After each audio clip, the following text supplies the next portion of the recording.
ഞാൻ അങ്ങനെയുള്ളവരെ കുറിച്ചാണ് സംസാരിക്കുന്നത്. ആമേൻ. എനിക്ക് ചില വാക്യങ്ങൾ വായിക്കാനുണ്ട്. നമ്മളോട് വായിച്ചത് ഏലിയാവിനെ കുറിച്ചായിരുന്നു. ഞാൻ പറഞ്ഞു ഏലിയാവ് 5 പ്രാവശ്യം വരുന്നുണ്ട്. ഏലിയാവിന്റെ പ്രത്യക്ഷത അല്ലെങ്കിൽ ക്രിസ്തുവിന്റെ ആത്മാവ് ഏലിയാവ് എന്ന ശരീരത്തിലും എലീശ എന്ന ശരീരത്തിലും സ്നാപയോഹന്നാൻ എന്ന ശരീരത്തിലും അത് മൂന്ന് ഭാഗമെത്തിയപ്പോൾ എവിടെയായി? കർത്താവിന്റെ വരവിന്, യേശുവിന്റെ വരവിന്, മശിഹായുടെ വരവിന് സാക്ഷ്യം പറയുവാൻ വേണ്ടി അയക്കപ്പെട്ട ദൂതന്റെ ആത്മാവായിരുന്നു ആരിലുണ്ടായിരുന്നത്? ഏലിയാവിലുണ്ടായിരുന്നത്. അങ്ങനെയെങ്കിൽ അത് 3-ാമത്തെ ഭാഗമാണ്. ഇനി 4-ാമത്തെ ഭാഗം ഞാനത് വായിക്കാൻ പോവുക.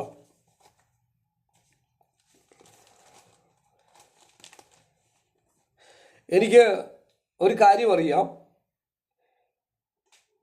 ഇത് കേൾക്കുന്നവര് വലിയ ബുദ്ധിരാക്ഷസന്മാര് ഇത് കേൾക്കാൻ പോവുകയാണ്.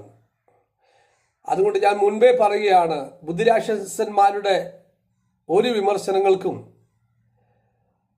അവരുടെ സെമിനാരിയിൽ പഠിച്ച ഒരു ബുദ്ധികൾക്കും ഞാൻ ചെവി കൊടുക്കാൻ പോകുന്നില്ല. ദൈവം എന്നെ അതിന് അങ്ങനെ ആക്കി വച്ചിട്ടില്ല. ഇപ്പോൾ സമയം ഏതാണെന്നും വചനപ്രകാരം സമയം ഏതാണെന്നും സഭ എവിടെ നിൽക്കുന്നുവെന്നും സഭയെ ഈ നയിക്കേണ്ടവരെങ്ങോട്ടാണ് നയിച്ചിരിക്കുന്നതെന്നും സഭ എന്തറിയണമായിരുന്നുവെന്നും എന്നാൽ അവര് ആത്മീയ ഓർമ്മക്കേടിനാൽ വചനം പറയുന്ന പോലെ കാവൽക്കാര രാത്രി എന്തായി എന്ന് പറയാനുള്ളൊരു ഉത്തരവാദിത്തം എന്നിൽ നിക്ഷിപ്തമായിരിക്കുന്നത് കൊണ്ട്, അല്ലെങ്കിൽ നിർബന്ധം എൻ്റെ മേൽ കിടക്കുന്നത് കൊണ്ട് ഞാനിത് പ്രേരണയിൽ ചെയ്യുന്ന ഒരു കാര്യമാണ്. അതുകൊണ്ട് എൻ്റെ ഇത് കേൾക്കുന്നവർ, ഇത് മറ്റുള്ള സുവിശേഷകന്മാരും മറ്റുള്ള ആളുകളൊക്കെ പറയുന്ന പോലെ നിങ്ങൾ എൻ്റെ ചാനൽ സബ്സ്ക്രൈബ് ചെയ്ത്, നിങ്ങൾ ലൈക്ക് ചെയ്ത്, കമൻറ്റ് ചെയ്ത്, ഇത്തരത്തിലുള്ള ഒരു കാര്യവുമില്ല.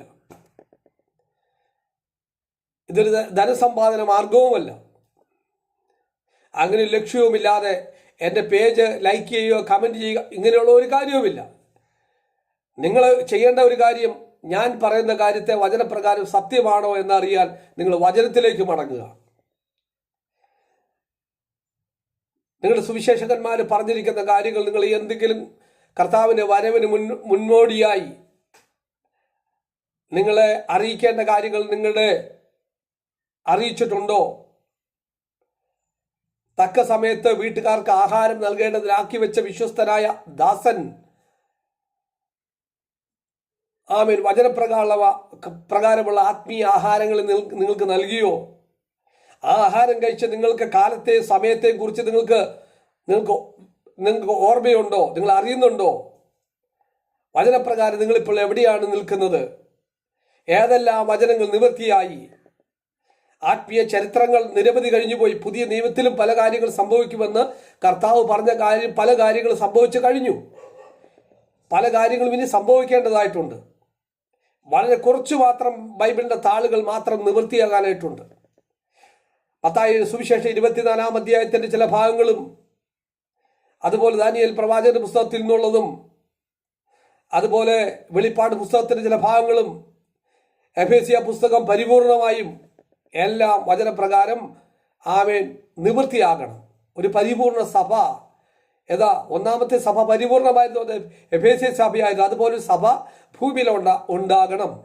എൻ്റെ ആഗ്രഹമല്ല, ദൈവത്തിൻ്റെ ആഗ്രഹമാണ്. പരിപൂർണത മടങ്ങി വരണം. ഞാൻ വിശുദ്ധരായിരിക്കുന്ന പോലെ നിങ്ങൾ വിശുദ്ധരാകുവിൻ. ക്രിസ്തുവിന്റെ മനസ്സ് മടങ്ങി വരണം. അപ്പോൾ ഇത് ദൈവത്തിന്റെ ഇഷ്ടമാണ്. എന്നാൽ നയിക്കുന്ന ശുശ്രൂഷകന്മാർ സംഘടനയുടെ ഭാഗങ്ങളായതിനാൽ, ഡിനോമിനേഷന്റെ ഡോക്ടറിന്റെ ഭാഗം ആയതിനാൽ ഒരു കൂട്ടം ആളുകൾ ഉപദേശം പഠിപ്പിക്കുന്നു, ഒരു കൂട്ടം ആളുകൾ സംഘടനയിലാക്കാൻ ശ്രമിക്കുന്നു. വചനം പറയുന്നത്, നിങ്ങൾ ഒരുവനെ മതത്തിൽ ചേർക്കാൻ വേണ്ടി കാടും മലയും ഉഴന്ന് നടന്നതിന് ശേഷം ഒരുവനെ മതത്തിൽ ചേർക്കുന്നു, അതിനുശേഷം നിങ്ങൾ അവനെ അധികം നരകശിക്ഷയ്ക്ക് യോഗ്യനാക്കും. അവർക്ക് വചനം നൽകുന്നില്ല, അവർക്ക് പ്രോസ്പിരിറ്റി സുവിശേഷം, ധനസമ്പാദന മാർഗം. നിങ്ങൾ വചനപ്രകാരമല്ലാതിരിക്കുമ്പോഴും ദൈവം നിങ്ങളെ അനുഗ്രഹിക്കും, നിങ്ങളുടെ തലമുറകളെ അനുഗ്രഹിക്കും എന്ന് പറയുന്ന ആമേൻ വചനം, ദൈവം കൽപ്പിക്കാത്ത സുവിശേഷം പ്രസംഗിക്കുന്ന ആമേൻ അങ്ങനെയുള്ള ആളുകളാണ് ഇന്ന് ഏറെയും സുവിശേഷകന്മാരായിരിക്കുന്നത്. അതുകൊണ്ട് നമുക്ക് ഇത് അന്ത്യകാലവും ദൈവരാജ്യത്തിന്റെ സുവിശേഷം ദേശത്തെങ്ങും ലോകമെങ്ങും പ്രസംഗിക്കപ്പെടും, അപ്പോൾ അവസാനം വരുമെന്ന് മത്തായി സുവിശേഷം 24 അധ്യായത്തിന്റെ ഭാഗങ്ങളെ നിവൃത്തിയാക്കേണ്ടത് അത്യാവശ്യവുമാണ്. ആമേൻ. ഞാൻ കുറഞ്ഞു വന്നു കഴിഞ്ഞാൽ ലോകം എന്നെ കാണുകയില്ല, നിങ്ങൾ എന്നെ കാണും. ആമേൻ.